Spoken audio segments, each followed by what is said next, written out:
But ಇದನ್ನ ಹೀಗೆ continue ಮಾಡಿಕೊಂಡು for ever we will keep on fighting in 2 months 3 months ನಾವು ಮಾಡ್ತಾ ಇರ್ತೀವಿ ಅಂತ ಮಾಡುವಂಥದ್ದು it will be very very difficult for Iran. ಅವ್ರು ಏನೇ ಹೇಳ್ಬೋದು, ಯಾಕಂತ ಹೇಳಿದ್ರೆ ಪ್ರೆಸ್ ಮೀಟಲ್ಲಿ ಏನು ಹೇಳ್ತೀರಾ ಆ್ಯಂಡ್ ಗ್ರೌಂಡಲ್ಲಿ ಏನು ನಡೆಯುತ್ತೆ, ದೇ ಆರ್ 2 different ಥಿಂಗ್ಸ್. ಯಾಕಂತ ಹೇಳಿದ್ರೆ ಎಲ್ಲಾನು ಸರಿ ಇದ್ದಿದ್ರೆ, ಎಲ್ಲಾನು ಕರೆಕ್ಟ್ ಆಗಿದೆ ಅಂತ ಹೇಳಿದಿದ್ರೆ, ಅವರ ಒಂದು ರೇಟ್ ಆಫ್ ಫೈರ್ ಏನಿತ್ತು ಅದು ಫಸ್ಟ್ 3 days ಅಲ್ಲಿ ಏನಿತ್ತಲ್ಲ ಅದ ಫೈನ್. ಇದೀಗ ನಮ್ಮ ಗಿರೀಶ್ ಲಿಂಗಣ್ಣ ಅವರು ಜಾಯ್ನ್ ಆಗ್ತಾ ಇದ್ದಾರೆ, ರಕ್ಷಣಾ ತಜ್ಞರು ಜಾಯ್ನ್ ಆಗಿದ್ದಾರೆ ನಮ್ಮನ್ನ. ಗಿರೀಶ್ ಲಿಂಗಣ್ಣ ಸರ್, ಸ್ವಾಗತ ನಿಮಗೆ ಒಂದು ಡಿಬೇಟ್ಗೆ. ನಮಸ್ಕಾರ ಸರ್, ಕೇಳಿಸ್ತಾ ಇದೆಯಾ? ಕೇಳಿಸ್ತಿದೆ sir, loud and clear. Sir, ನನ್ನ ಪಾಯಿಂಟ್ ಏನಂತ ಹೇಳಿದ್ರೆ, ಈಗ ಇವತ್ತು ಟ್ರಂಪ್ ಮಾತಾಡಿರ್ತಕ್ಕಂಥ ಮಾತು, ನಿನ್ನೆ ಅಷ್ಟೇ ನಾವು ಡಿಬೇಟಲ್ಲಿ ಮಾತಾಡಬೇಕಾದ್ರೆ April 6 ಏನೋ ಒಂದು ಪಾಸ್ ಕೊಟ್ಟಿದ್ದಾರಪ್ಪ, ಸೀಸ್ ಫೈರ್ ಅಂತ ಹೇಳ್ತಿದ್ದಾರಪ್ಪ ಅಂತ ನಾವು ಮಾತಾಡ್ತಾ ಇದ್ವಿ.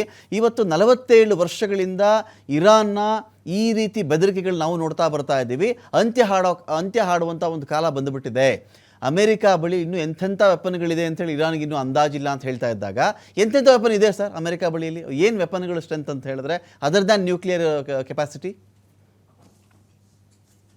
I think they have used almost every weapons ಎಲ್ಲಾನು ಟ್ರೈ ಮಾಡಿದ್ದಾರೆ, ಇಲ್ಲ ಅಂತಲ್ಲ. But there are certain weapons which have got a long range missiles which can be launch from America.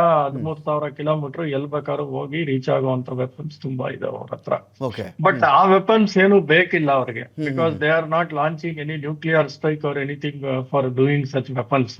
So ಇದು ಬಿಟ್ಟು ಅವ್ರ ಹತ್ರ ಇನ್ ಉಳಿದಿರೋ ವೆಪನ್ಸ್ ಎಲ್ಲ ಆಗ್ಲೇ ಯೂಸ್ ಮಾಡಿದ್ದಾರೆ. ಟಾಮಾಕ್ ಮಿಸೈಲ್ಸ್ ಆಗಿರ್ಬೋದು, ಆ ತರ ಮಿಸೈಲ್ಸ್ ಗಳು ಯಾವ್ದಾದ್ರು ಶಿಪ್ ಇಂದ ಹೊಡೆಯೋದು, ಇದರಿಂದ ಸಬ್ಮರೀನ್ ಲಾಂಚ್ ಮಿಸೈಲ್ಸ್. ಈ ಟಾಮಾಕ್ ಎಲ್ಲ ಕ್ರೂಯಿಸ್ ಮಿಸೈಲ್ಸ್ ಎಲ್ಲ ship and submarine launch missiles.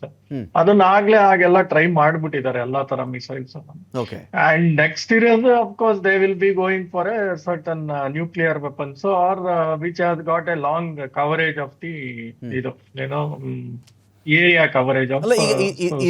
Iran ಸರ್ವನಾಶದ ಹಾಕಿದ್ದಾರೆ, ಇದಕ್ಕೆಲ್ಲ ಹಾಕಿದ್ದಾರೆ. ಇರಾನ್ ಸರ್ವನಾಶದ ಗುರಿನ ಇದು, ಅಥವಾ ಒಂದು ತಿಂಗಳಾಯ್ತಾ ಬಂತು, ಒಂದು ವಾರಲ್ಲಿ ಇನ್ನೂ ಏನೂ ಮಾಡೋಕ್ಕಾಗಲಿಲ್ಲ ಅಂದರೆ ಅಮೆರಿಕಾಗೆ ಒಂದು ರೀತಿ ಮುಖಭಂಗ ಆಗುತ್ತೆ, ಮರ್ಯಾದೆ ಹೋಗುತ್ತೆ, ಏನಾದರೂ ಸರಿ ಒಂದು ಸರ್ವನಾಶ ಮಾಡೇ ಬಿಡೋಣ. ಏಕೆಂದರೆ ಯುದ್ಧದ ಆರಂಭದ ಕಾರಣಗಳಿಗೂ ಒಂದು ತಿಂಗಳಾದ್ಮೇಲೆ ನಾವು ಮಾತಾಡ್ತಿರ್ತಕ್ಕಂಥ ಕಾರಣಗಳಿಗೂ ಬಹಳಷ್ಟು ವ್ಯತ್ಯಾಸ ಇದೆ ಸರ್. ಆರಂಭ ಖಮೇನಿ ಮುಗಿಸ್ತೀವಿ ನಾವು, ಬೇರೊಂದು ರೆಜಿಮ್ ತರ್ತೀವಿ ಅನ್ನೋ ಥರ ಇತ್ತು. ಆಮೇಲೆ ಇದೇ ನ್ಯೂಕ್ಲಿಯರ್ ಶಕ್ತಿ ಅದನ್ನು ನಾಶ ಮಾಡ್ತೀವಿ ಅಂತ ಹೇಳಿದ್ರು. ಇದು ನೋಡ್ತಾ ಬಂದರೆ ಆಮೇಲೆ ಹೋರ್ಮುಜ್ ಆಯಿತು, ಮಿಲಿಟ್ರಿ ನೆಲೆ ನಾಶ ಮಾಡ್ತೀವಿ ಅಂತ ಮಾತಾಡಿಕೊಂಡ್ರು. ಇನ್ನು ಇದೇ ಥರನೇ ಇವತ್ತು ಚೆಕ್ ಮಾಡ್ತಾ ಇದ್ದೀವಿ ನಾವು. ನನ್ನ ಹತ್ರ ಇರೋಷ್ಟು ವೆಪನ್ ಯಾರ ಹತ್ರನೂ ಇಲ್ಲ. ಅಮೆರಿಕಾ ಬಳಿಲಿರ್ತಕ್ಕಂಥ ವೆಪನ್ ಬಗ್ಗೆ ಎಲ್ಲಿ ಚರ್ಚೆ ನಡೆದಿತ್ತು? ಇಲ್ಲಿ ಯಾರು ಚಾಲೆಂಜ್ ಮಾಡಿದ್ರು ಅಂತ ಒಂದು ಪ್ರಶ್ನೆ ಇಲ್ವಾ ಇಲ್ಲಿ?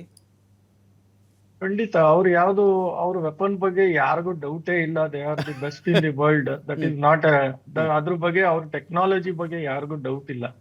ಬಟ್ ಅವರು aim and target of Iran is ಏನು? That is the only thing we are asking.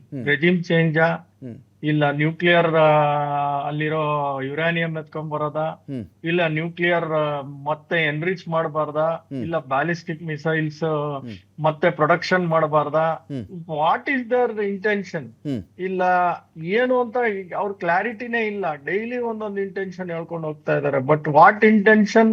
ನೆನ್ನೆ ಹೇಳಿದ್ರು ಇದೇ Trump we have already won the war ಅಂದ್ರು. ಏನ್ರಲ್ಲಿ ವಿನ್ ಮಾಡಿದ್ರೋ ಗೊತ್ತಿಲ್ಲ, ನನಗೂ ಗೊತ್ತಾಗ್ತಾ ಇಲ್ಲ. C, the aims of Israel and America is totally different. Full sarvanasha ಮಾಡೋದು ನೀವ್ ಹೇಳ್ತಾ ಇರೋದು, that might be the Israel's aim, because they want to be the leader in the West Asia, supported by UAE and Saudi Arabia ಎಲ್ಲಾನು. ನಾನು ನೆನ್ನೆನೆ ಹೇಳಿದೆ, they were all royal ruling countries, whereas these are clergy ruling countries.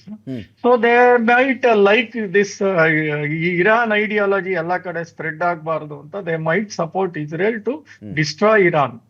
But ಅಮೆರಿಕಾದು ಆ intention ಅಲ್ಲ. America are purely business men. They will only look for the oil and such thing, resources or control of strait of Hormuz, ಆ ತರದ್ ನೋಡ್ತಾರೆ. ಹೊತ್ತು Iran ನಾಶ ಮಾಡಿ ಅವ್ರೇನ್ ಹುಡುಕೋತಾರೆ? ಏನ್ ಬೇಕು ಅವ್ರಿಗೆ ಇರಾನ್ ಇಂದ ನಾಶ ಮಾಡಿ? Nobody is interested to destroy Iran. But ಅಮೆರಿಕಾಗೆ ಏನಾಗಿದೆ ಅಂದ್ರೆ, there is no focus for why they are doing the war ಅನ್ನೋದೇ ಫೋಕಸ್ ಇಲ್ಲ ಅವ್ರಿಗೆ. That is the problem. They want to exit it out. ಅವ್ರು ಎಕ್ಸಿಟ್ ಯಾವಾಗ ಆಗುತ್ತೆ ಅಂತ ಕಾಯ್ತಾ ಇದಾರೆ. ಬಿಕಾಸ್ ಒಂದು ನಾನು ಹೇಳ್ದಂಗೆ ನವೆಂಬರ್ ಎಲೆಕ್ಷನ್ ಇದೆ, ಕೊನೆಗೆ ಅವ್ರು ಇರೋ ಸ್ಥಳದಲ್ಲೇ ಇಬ್ರು ಸೆನೆಟರ್ ಸೋತಿದ್ದಾರೆ ರಿಪಬ್ಲಿಕ್ ಪಾರ್ಟಿಯಿಂದ. ನೆಕ್ಸ್ಟ್ ನವೆಂಬರ್ ಒಳಗೆ ಅಕಸ್ಮಾತ್ ಸೆನೆಟ್ ಎಲೆಕ್ಷನ್ ಲೂಸ್ ಆದ್ರೆ ಟ್ರಂಪ್ಗೆ ಹಲ್ಕಿತ ಹುಲಿ ತರ ಆಗ್ಬಿಡುತ್ತೆ ಜೀವನ. So and the cost is going heavily.